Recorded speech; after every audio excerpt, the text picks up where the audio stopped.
Say the word out loud. Caveman.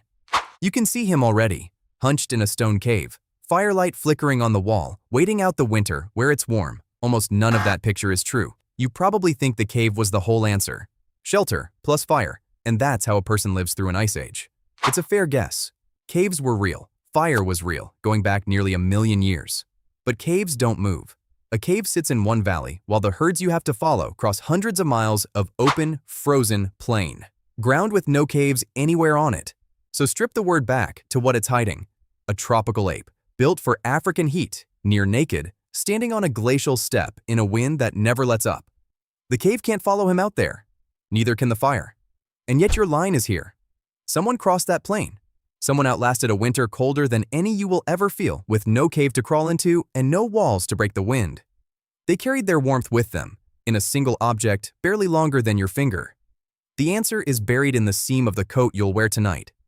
Here is the idea that rewrites the whole picture. Humans don't grow warmth. We don't have the fur. We don't have the fat. We don't have a furnace under the skin that can win a glacial night. What we have instead is a trick no other animal ever managed. We make warmth and we carry it. Call it technological thermoregulation, and the answer changes everything we think we know about what made us survivors.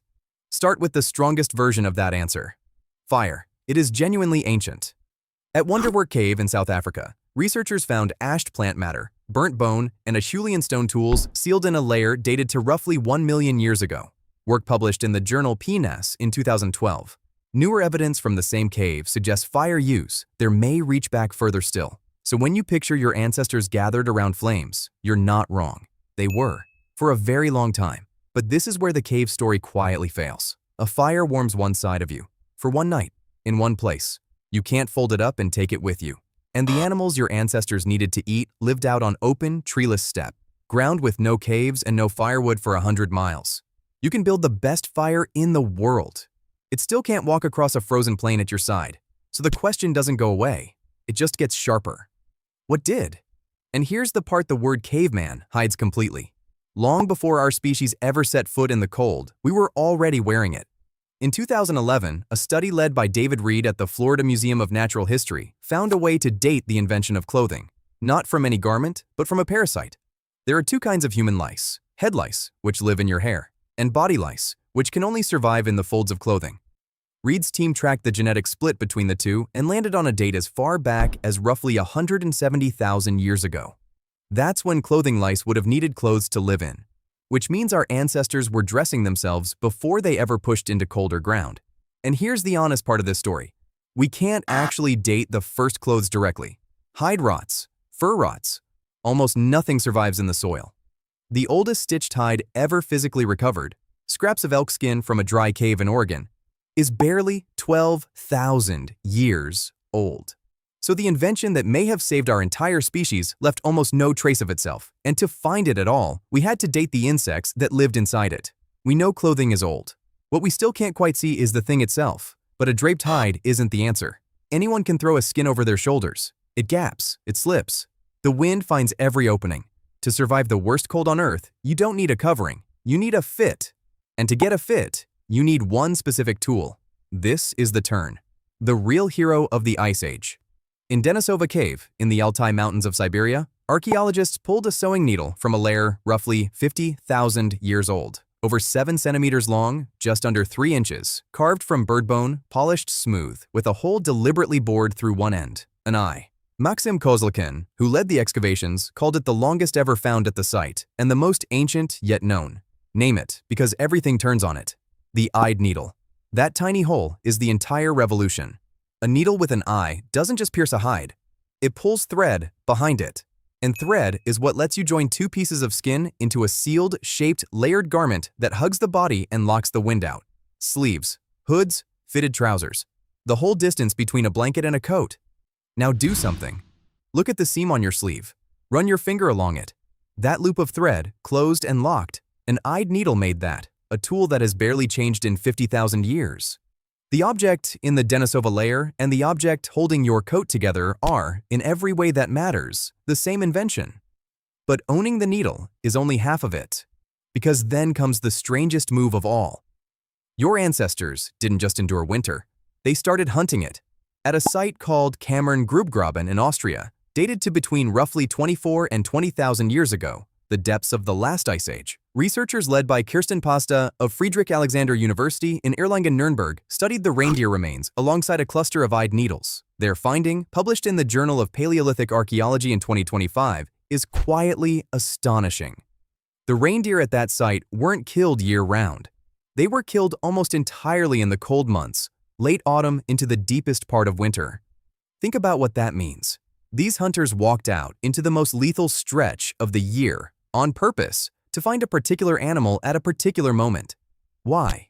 Because a reindeer's winter coat is nothing like its summer one. The hairs grow hollow, trapping air, shedding water, holding heat against the skin. Winter fur was the best insulation the steppe had to offer, so they timed the hunt to the season the fur was prime. They weren't surviving the winter in spite of the cold. They were using the cold to harvest the very thing that would carry them through it. That isn't the behavior of a creature hiding from the season.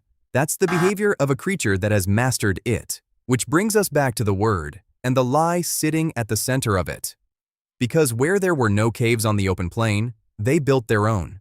At Mezhyrich, in Ukraine, archaeologists uncovered something the word caveman simply can't survive. Circular dwellings, 6 to 10 meters across, raised from hundreds of mammoth bones and tusks, the frame most likely draped in hide for insulation. One of these structures has been dated to between roughly 18,200 and 17,800 years ago, and the analysis suggests it was used on and off for as long as 429 years. Read the title of this video again. No houses, no heat. They had both. On a frozen plain with no stone shelter for 100 miles, they hauled mammoth bone into a ring, draped it in hide, and raised a house that outlasted the people who built it. They didn't find shelter. They manufactured it out of the very animals that shared the steppe with them. So put it all together, because it was never one thing. Not toughness, not fur, not luck, and certainly not a cave. It was fire, carried in the mind as a skill. It was shelter, built from bone where the land offered none. And above all, it was clothing, fur cut and sewn and fitted with an eyed needle, taken from animals hunted in the dead of winter precisely for their warmth. Layer on layer, none of it grown, all of it made. Technological thermoregulation. A tropical ape that conquered the ice not by changing its body, but by building a second body it could put on and take off. And here's the part that should stop you. That ape is still you. The cold program your ancestors fought never switched off. It's running right now, under your skin, waiting for the temperature to drop. Step into a cold room and your body begins its oldest defense before you decide anything at all. The blood pulls back from your hands, your skin pales, the heat retreats to your core, and high in your neck and upper back sits something most people don't know they're carrying. Brown fat, a tissue that burns energy for the sole purpose of making heat. In 2013, Wouter van Marken-Lichtenbelt and colleagues at Maastricht University took 17 healthy adults and exposed them to mild cold for 10 days. Their non-shivering heat production climbed from about 11% to nearly 18%, meaning, at the very most, their bodies could generate around 18% more warmth without shivering. The detectable volume of their brown fat grew from 665 to 913 cubic centimeters. But look at that ceiling. 18%. That's your body's entire non-shivering furnace, rebuilt over 10 days of cold. And on a glacial night, it's nowhere close to enough. The biology is real, and it's beautiful, and it would still let a naked ape freeze to death in the dark. Your ancestors didn't survive because of the furnace inside them. They survived because of the needle inside their hands, and the rest of the program is even stranger. Those goosebumps you get in the cold? That's a tiny muscle at the base of each hair trying to stand it on end, fluffing up a coat of fur to trap warm air. The exact reflex that puffs a wolf or a reindeer into a ball of insulation. Your skin still runs the command. It's just trying to lift a coat that isn't there anymore. You lost the fur. You kept the instinct. So the body never forgot the cold. It still fires every ancient defense it has, and every one of them falls short of a single Ice Age night. The thing that closed the gap, the thing that actually carried your bloodline across the frozen plain, was never in the body at all. It was in the seam. Look one more time at the thread on your sleeve. An eyed needle closed that loop. The same invention, barely altered, that was already being pushed through hide 50,000 years ago, so its maker could walk into the white instead of away from it. Every other defense you own, you inherited from a tropical animal that should have died the first winter.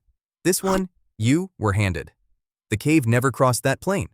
The fire never crossed it. But the needle did, and it's still here, holding your warmth against your body, the oldest unbroken line you have. You're not the descendant of the ape that hid from the cold. You're the descendant of the one that learned to carry its summer on its back, and you've been carrying it ever since.